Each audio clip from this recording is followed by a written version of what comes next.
चांदवड तालुक्यातील विटावे येथे एका अल्पवयीन मुलीवर आणि तिच्या बहिणीवर वेळोवेळी अत्याचार झाल्याची धक्कादायक घटना उघडकीस आली आहे। या प्रकरणी साईनाथ नागू कोल्हे, संजय त्र्यंबक पवार आणि संगीता मनोहर अहिर या तिघांविरुद्ध बाल लैंगिक अत्याचार प्रतिबंधक कायदा आणि अनुसूचित जाती जमाती अत्याचार प्रतिबंधक कायद्यानुसार गुन्हा दाखल करण्यात आलेला आहे। पीडितेच्या फिर्यादीमध्ये नमूद केल्याप्रमाणे आरोपींनी 24 मार्च 2023 नंतर विविध ठिकाणी नेऊन वेळोवेळी अत्याचार केला। मनमाड विभागाचे पोलीस उपअधीक्षक बाजीराव महाजन या प्रकरणाचा अधिक तपास करतात। याच्यामध्ये दोन अल्पवयीन मुली आहेत आणि अल्पवयीन मुली असल्यामुळे त्याच्यामध्ये पोक्सोचा गुन्हा दाखल केलेला आहे। आपण 2023 ची घटना आहे। त्याच्यामध्ये प्राइम ऑफिसी एक 3 आरोपी त्याच्यामध्ये निष्पन्न होतात। तर 3 आरोपीच्या विरोधात गुन्हा दाखल झालेला आहे।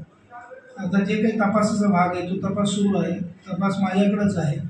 याच्यामध्ये आरोपी वगैरे अटक करून उद्या कोर्टापुढे आम्ही सादर करू। आरोपीचा पोलीस कस्टडी रिमांड घेतला जाईल आणि त्या रिमांडमध्ये त्याच्यानंतर जो काय तपासाचा भाग असेल तो पूर्ण करण्यात येईल आणि पूर्ण तपास झाल्यानंतर कोर्टामध्ये जेवढे काही आरोपी निष्पन्न होतील त्या सर्व आरोपींच्या विरोधामध्ये दोषारोपपत्र सादर करण्यात येईल।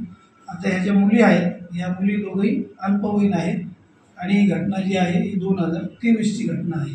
सर, त्या मुली अनुसूचित जाती जमातीच्या संदर्भामध्ये काय? बरोबर आहे। त्याच्यामध्ये ज्या मुली अनुसूचित जाती जमातीचा जो कायदा आहे अॅट्रॉसिटी कायदा, त्या कायदा म्हणजे अॅट्रॉसिटी कायदा प्लस पॉक्सो असं दोघं याच्यामध्ये कलम लागलेले आहेत।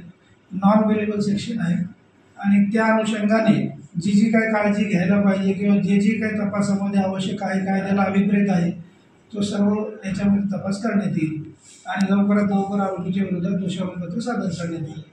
न्यूज पोलखलसाठी नासिर पठाण, नाशिक।